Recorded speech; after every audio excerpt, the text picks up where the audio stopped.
Welcome back to another super awesome mix. My name is Matt Sidhom, and this week we have another little one-on-one interview with a musical artist we're bringing on the show.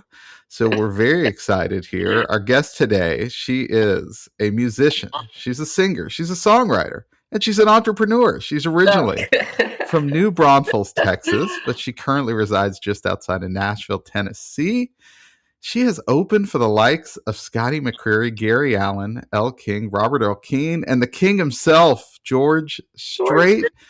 She also has her own line of custom-made bandana jewelry called Mondriana, which we'll also talk about. But please welcome Catie Offerman to the show. Oh, so sweet. Oh, thank you. Well, I'm so glad we could do this. This is fun, man. You're talking me up. I hope I can live up to these things you mentioned. So, well, it's just who you are. You just have to be yourself on the show, right? Like, it's just. I appreciate it. Yeah. No, welcome. I'm glad you're coming on. Now, full disclosure to all the fans out there. Okay, Catie and my wife are friends. That's how we were able to land such a big name. Okay, in the country music world. She should have been on here too. So. Well, I don't know. We would have had a 2-hour podcast episode, I think, if we had her on as well. For that. Yep. Yes.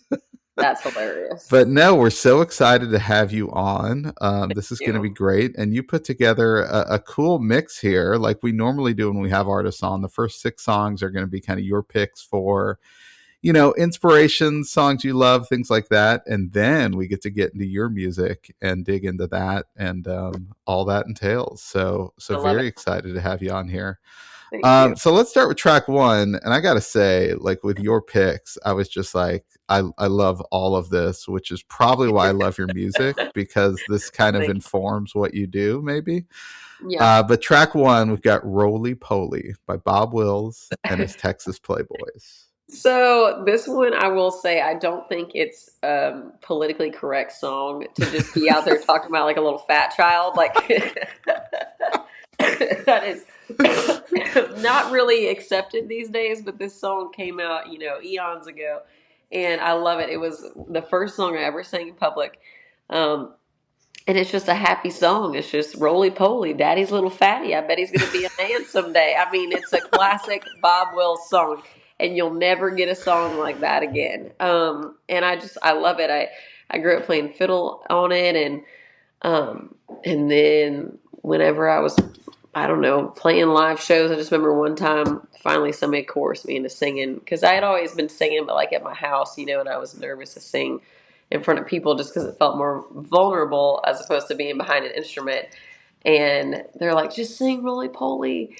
And that was my first big hurrah to singing in public, was the one and only Roly Poly Bob Wills. And how many people are in the crowd when you step up to that microphone for the first time? Oh, more than I'd wished. I mean, probably like 1,000. Whoa! I was actually at the big tent at Worst Fest. Oh, wow. Okay. And so I was at a polka gig. And I just had some buddies that were like, they didn't even tell me, actually. They just introduced me. I was watching them on stage, and they said, and this next artist coming up is going to surprise us. And I was surprised, and sing a song. And anyway, so it was one way to kind of jump into the fire. Okay, so you mentioned you play the fiddle. Was that the first instrument you learned to play? I grew up playing piano first, guitar, and then accordion and violin around the same time. And then, then I kind of ended up playing mandolin and the cowbells and, anything that paid. I would just be like, yeah, I play that too. I play the cowbells. It's fine. Okay, so I have a friend who, he's director of a marching band, right? Yep. Here, director of a high school band here in Texas. Yep.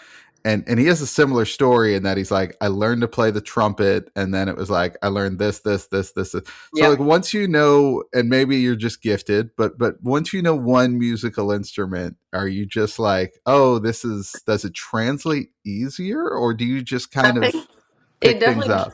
Yeah, I definitely think it helps with a smoother transition. I think it depends. Like certain instruments, to me, piano is just like the best foundation of anybody that's starting out. It's kind of just like the universal, start with the piano and everything else will come easier.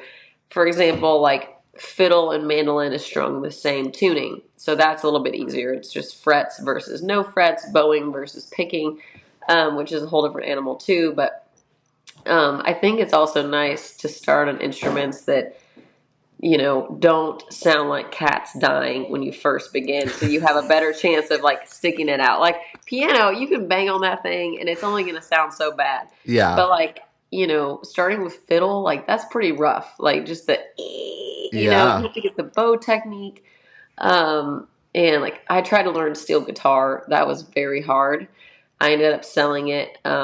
It was just very difficult and it would have had to been a main thing in my life, and it wasn't. Yeah.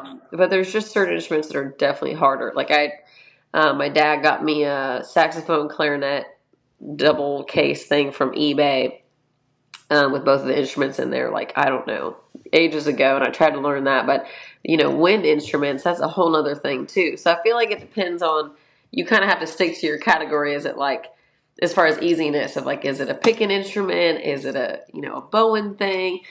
But definitely as you get older, it gets harder. Like Sure. now I'm like, okay, oh my God, I can't pick up anything. Yeah. Yeah. But when you're young, I just feel like you just soak it up, So, Well, you mentioned the accordion, so that transitions nicely into your second pick here, which is Beer Barrel Polka. And I so, picked the version by Frank Yankovic and his Yanks.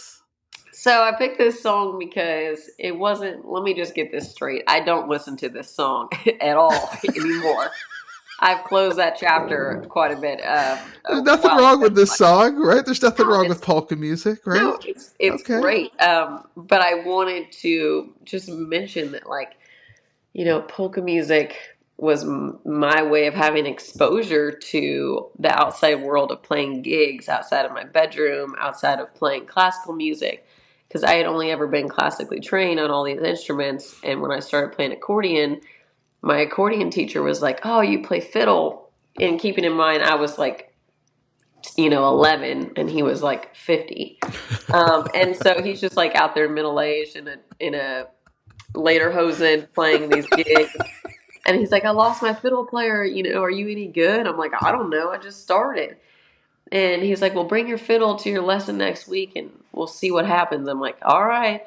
So I bring my fiddle, and he just, I mean, I owe so much to Terry because he took the time and effort to teach me how to, play fills behind a vocal, play a solo, and like, learn by ear, and just being aware of those things where, when you're learning Suzuki method of like very strict structured, um, you know, curriculum, it's just a different approach.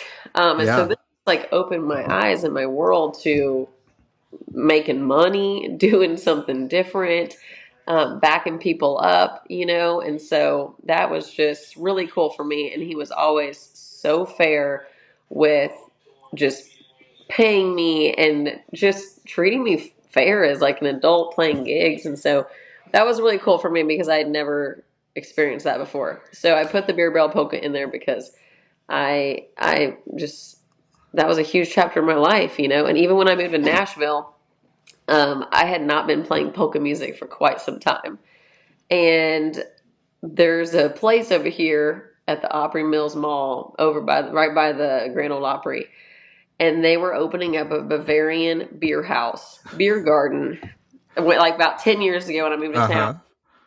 And it is owned by one of the same owners that had a Bavarian beer house that I used to play at every summer when I was growing up in Florida.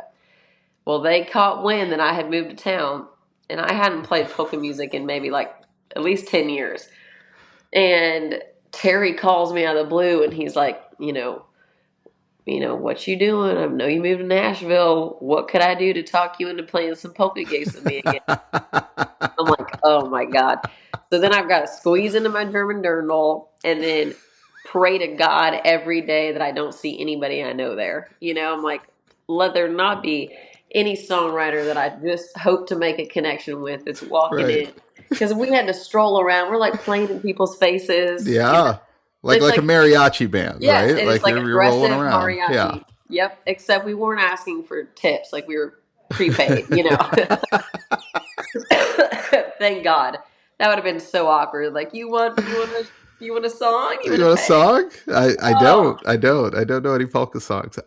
oh. That's interesting, and So, especially like you said, trying to sort of hide from songwriters, but you're right next to the Grand Ole Opry, which is probably where a lot of them are. oh Correct? yeah, but Yeah. I had to make a living, and I Yeah. was so thankful for just all that chapter of my life, and I like to yap about it and joke about it, but I am sincerely super thankful for that, and it was such a highlight of growing up, and like what kid gets to play polka music. And I toured around with Terry for years, at Oktoberfest with his full polka band all over, mainly like the southeastern part of the United States, and we just played papa music, until people were drunk and or full on bratwurst. So what a time.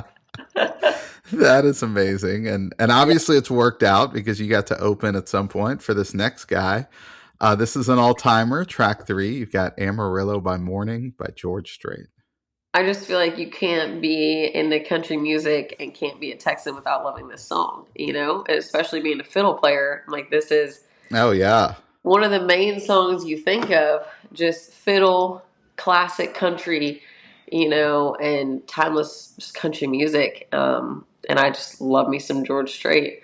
Um, and I just remember growing up and listening to this song with my dad, and every bar we went into, you'd always hear this song, and it's just a classic to me. So you can't play in Texas and not love the song. so okay, you got to open for George Strait. I'm assuming you got. Did you get to meet him at some point? I'm assuming. Yeah, we had actually met when I was 14 because we got our hair done at the same salon. That's why I try to tell my husband it really matters who you go to and how much you pay, So, This is where I'm missing out. I mean, I'm bald. I don't get to make connections like this at the hair salon, right? I well, mean, yeah, that's tricky. I mean, yeah.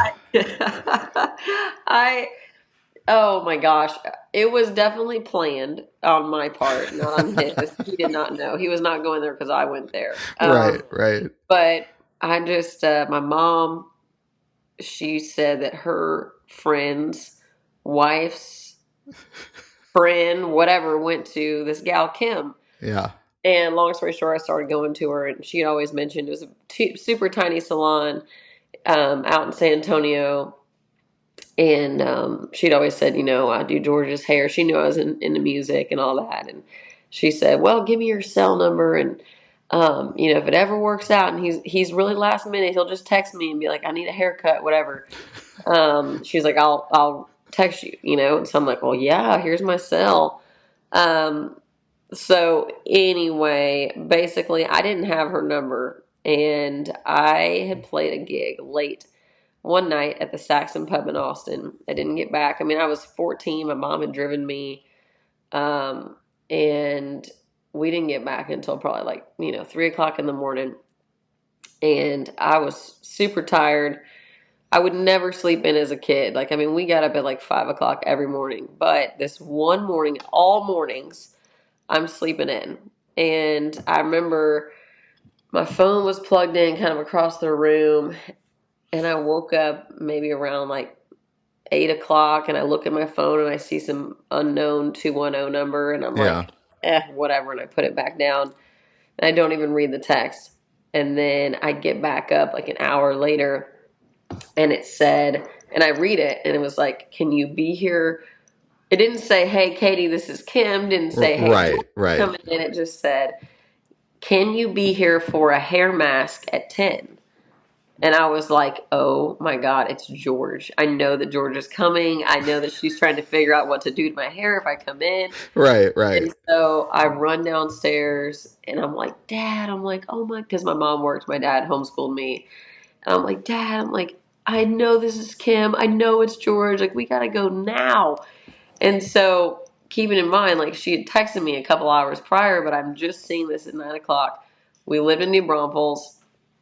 Her salon is a good hour away, and I'm Yeah, in yeah. PJs. I haven't gotten ready.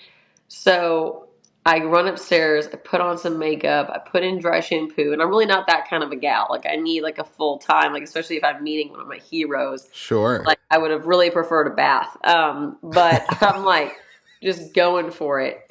And I'm already not feeling like my total best about meeting him, but I'm just like, screw it, this is what it's gotta be. So we get in the car by like, I don't know, 9:20. And my dad's just freaking flying down the interstate. Yeah. Yeah. And he was like managing my expectations of just, you might not get to meet him. We might be gone. Like, whatever it is, we fine. And so we pull in, and there's Kim's car. There's, her assistant's car. And then there's a decked out Range Rover. And I'm like, I guess it's George. I don't know. Would have thought he was a truck guy. I would have But thought that. I thought that's where you were going to tell me, like an yeah, I thought it was going to be a F-350 truck. or something. Yeah. No, he must be hiding that one. So he was, long story short, in the salon. And I didn't have a plan. When I walked in, I'm like, do I say, what's up? I'm here. Yeah. Sorry I'm Yeah. late. Is it like a thing? So I just play it cool. Nobody says a word to me. George doesn't talk. Yeah. Kim doesn't talk. I'm just happen to be there. I'm just a 14-year-old in a salon with George and Kim. Nobody else is there except for the assistant. And I asked her, I whispered, I'm like, because she's like, are you here for an appointment? I'm like, I don't know. I'm like, I think I'm here for George. And she's like, I don't know.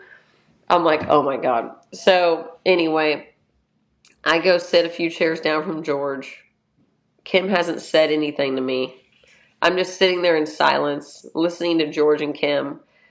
And I'm like facing George is sitting this way towards the mirror. And I'm sitting in a bubble dryer chair. Nothing's being done to me. I'm just sitting. That's just my chair. And I'm just sitting and I'm looking at George and I'm just like, okay, I'm so confused at what's happening here. And so the assistant comes up to me and she was like, are you ready for your hair mask? And I'm like, I guess. And I don't know what I thought that they were going to do. Sure. But she, puts me in the cape. And then she brings this bag that looked like an icing piping bag for a cake. And it just had straight up like yellow chicken fat looking thick substance in it. And she just starts squirting that all over my head. And I'm like, oh God, like this is not good. Not good at all. Yeah, this is how you just kind of prepped yourself quickly, right. But now it's like, no, this is how you're going to meet George Strait. I'm already at like a 6 out of 10 of comfortability. Yeah. And now I just went to like a 1.5, And so then they're doing a heat mask treatment. So then they wrap, my whole head is like oozing like chicken fat coming down my face. And then she wraps me in continuous cotton swabs, like one of those rolls. And my entire head is covered in cotton. And then she puts a clear bonnet over me and she's like, okay, just sit here for a while.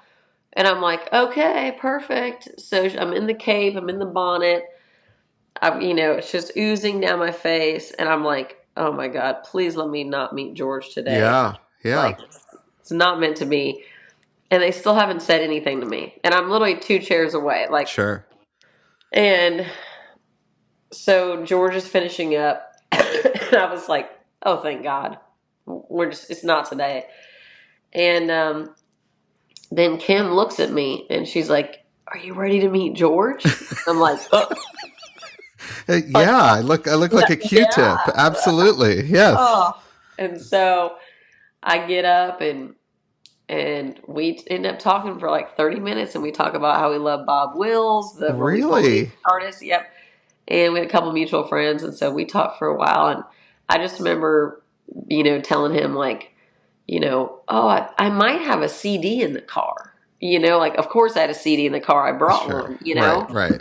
And so I'm like, yeah, I might. Let me go dig around and see if I can find one. And I walk out there. My dad's still in the car. And I remember him looking at me he didn't even recognize me because I looked so bad. He was like, oh my God, I didn't even know that was you. And anyway, it was just so funny. And so I go back, I give him a CD and I never hear from him again. Classic. And then years go on and long story short, I got the gig with him at Dickies Arena in Fort Worth. Mm-hmm. And because full circle moment. This is why who you get your hair done with matters. Fast forward, oh God, I mean, I'm trying to think, maybe 13, 14 years or however long it had been. Kim, the same Yeah. gal. Yeah. George still gets his hair done with her. Okay. And she heard me on the Bobby Bones show. Okay. And like driving into work that morning, it was like, oh my God, like, is this the same girl? Like, I hadn't seen her in ages. I moved away from home. I went to college, and we just lost touch. And she's like, I think this is Catie. And anyway, then later that day, she was seeing George. He had a hair appointment, and they start talking. And she was like, do you remember that girl that you met like 14 years ago in the salon? Like super young, like a freak in a bonnet with whatever. And he's like, yeah. And she's like, well, I just heard her on the Bobby Bones show. Like, she's really doing it. Like, she's signed a record deal and all this stuff. And she was like, you should have her out to a show. And he was like, well, some kind of exchange of like, telling her that he had just, a friend of mine was supposed to open up for him on those dates, but she was expecting a baby. And it was just like a couple weeks before her due date, and the doctor gave her a no-go. And so she had to pull off the dates. And so he said, we're looking to fill some slots. Like, I'll mention it or something. Yeah. And so I didn't know any of this had gone down. Sure. And I just get a call out of the blue from my booking agent, saying, do you want these shows?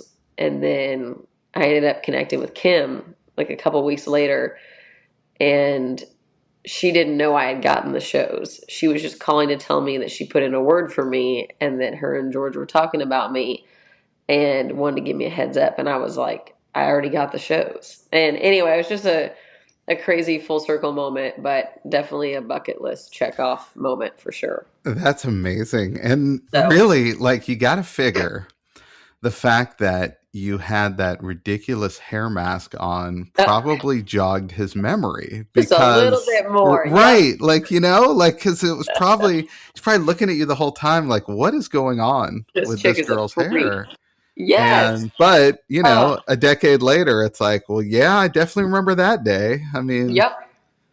That is amazing. I don't know. It's funny how life works. You never know in the moment, like, why things happen, but then, it takes a year or 10 or 15 to have a full circle moment. So that was just really special, and getting to play those 2 shows with him at Dickey's. And then we did the show at Kyle Field, which was like the largest recorded, ticketed show in history or whatever. So that was really cool. I mean, I had no idea it was gonna be that big of a thing, but it was awesome. So just a cool moment in my life that I'll always remember. God, all right. Well, that inspires me.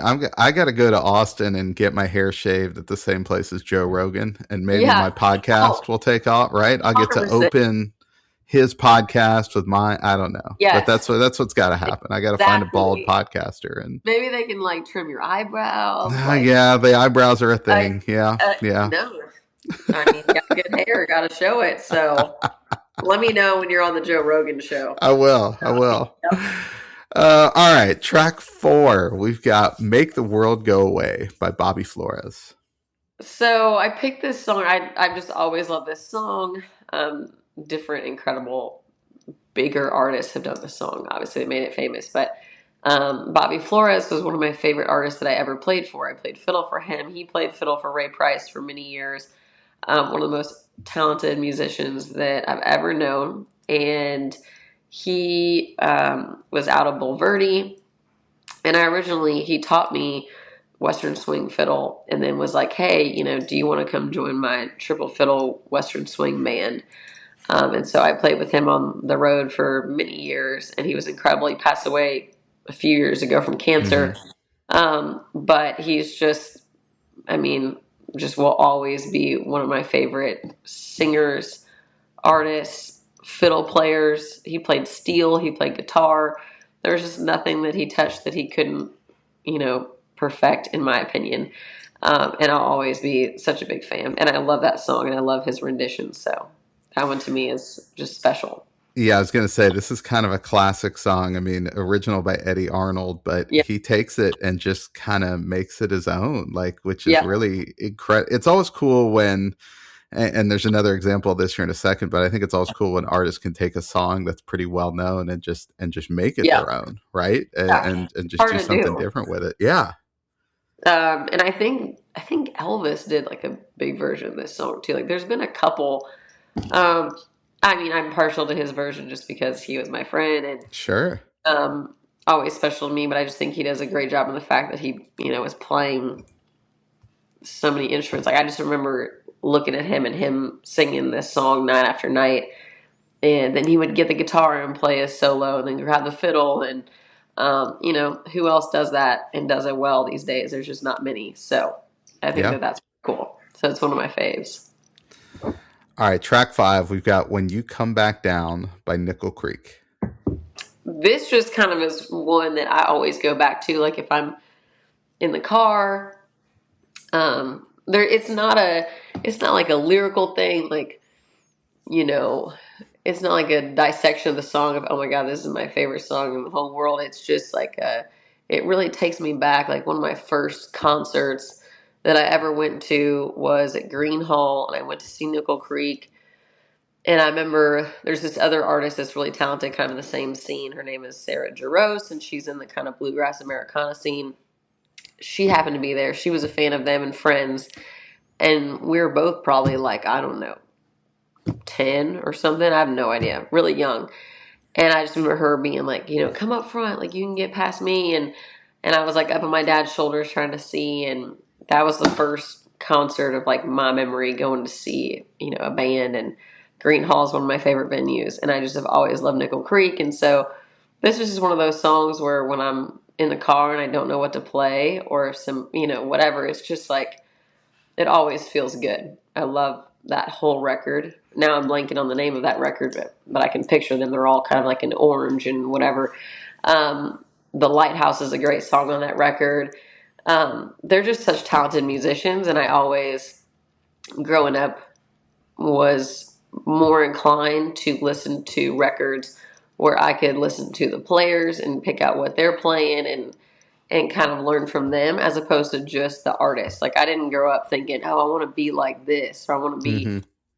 yeah, I love Patsy Cline, I love Dolly, I love all those people, but for me, it was just like, okay, I want to listen to Johnny Gimble play that fiddle solo on the Bob Wills record or whatever it is, because I was more drawn to the musical aspect. So I think that's how I listened to these growing up, and this was just one that takes me back to my first concert and kind of the start of my musical journey.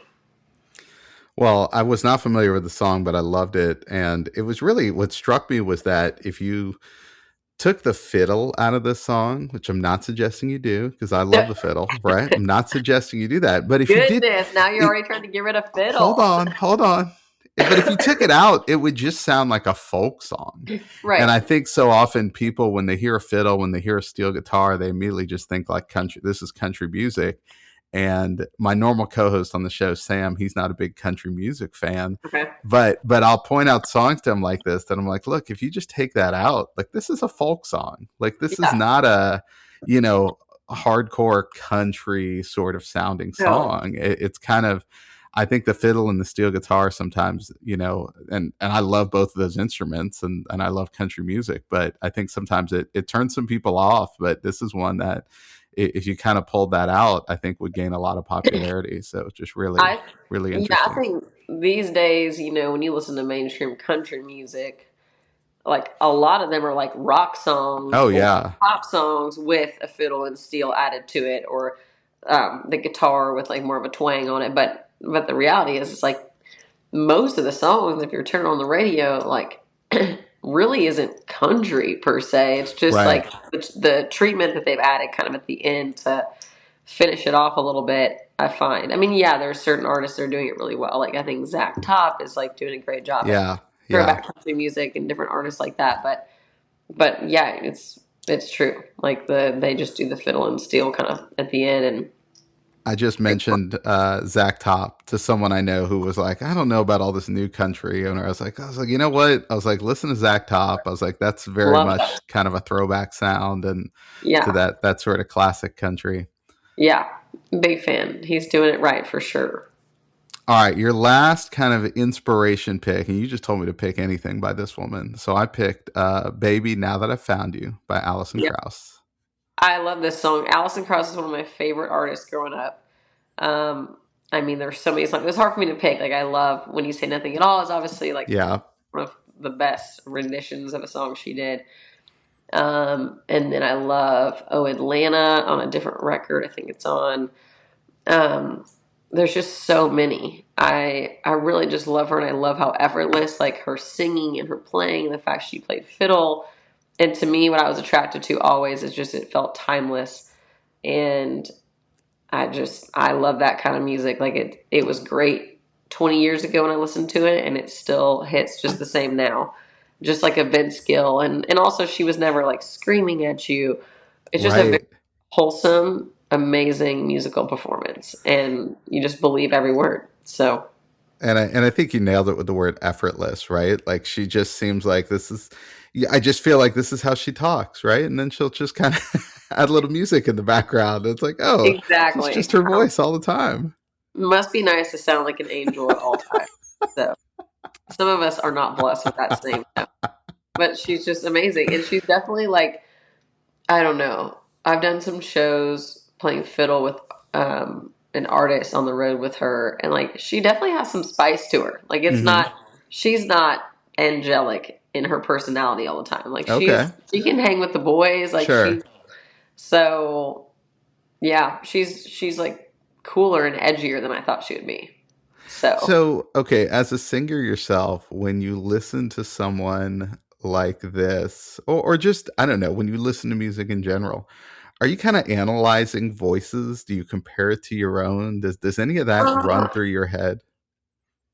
I mean, I try to do a good job of like, you know what, I just need to like separate and just like listen to music as music. Yeah, I know when there's things that I don't like when somebody's screaming at me, just sure. like screaming, singing, that kind of thing.